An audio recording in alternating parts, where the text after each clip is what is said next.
இது போல பல உள்ளங்களினுடைய ஆசீர்வாதம், அதுதான் இந்த அரசுக்கு பலம், அதுதான் இந்த அரசுக்கு சக்தி.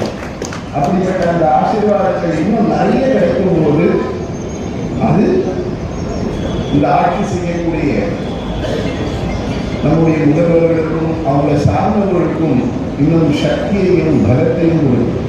அந்த வகையில் இந்த அற்புதமான நாளில் எல்லாரும் அவங்க சொன்ன மாதிரி டவுட்டாக சொல்லிட்டு இருந்தாங்க, அவங்க எல்லாம் சாமிக்குள்ளாதவங்க வருவாங்களா மாட்டாங்க.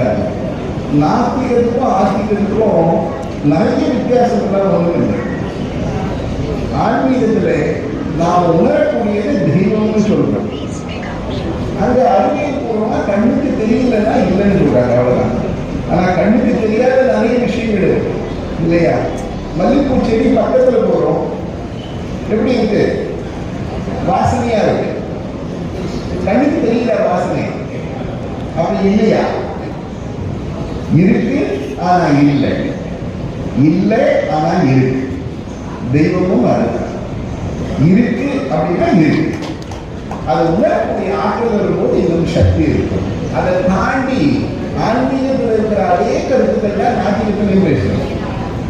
எல்லாரும் சமம், நாட்டிகமும் அதுதானே சொல்லுது.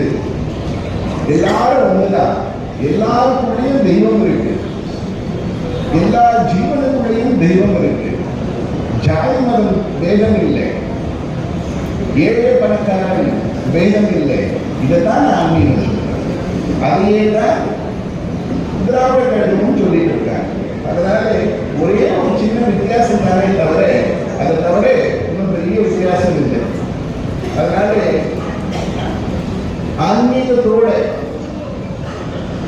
பகுத்தறிவுகளோட சேர்த்து பார்க்கும்போது ஆன்மீகத்திலையும் நிறைய விஞ்ஞானபூர்வமான விஷயங்கள் இருக்குன்னு நம்மளால உணர முடியும். அதனால இது ஒரு அற்புதமான சந்தர்ப்பத்தில் இப்படி ஒரு எல்லாரையும் பார்க்கறது ரொம்ப சந்தோஷம். இந்த நேரத்தில் சிறப்பு விருந்தினராக வந்திருக்கிற நம்முடைய துணை முதல்வர் அவர்கள் அம்பாளினுடைய அருளோட, நீண்ட ஆயுளோட, ஆரோக்கியத்தோட, ஆரோக்கியமாக ஆசீர்வதித்து சகல லோகத்தில் இருக்கிற சகல ஜீவனும் அம்மா அவர்களோட சந்தோஷமா இருக்கணும்னு ஆசை.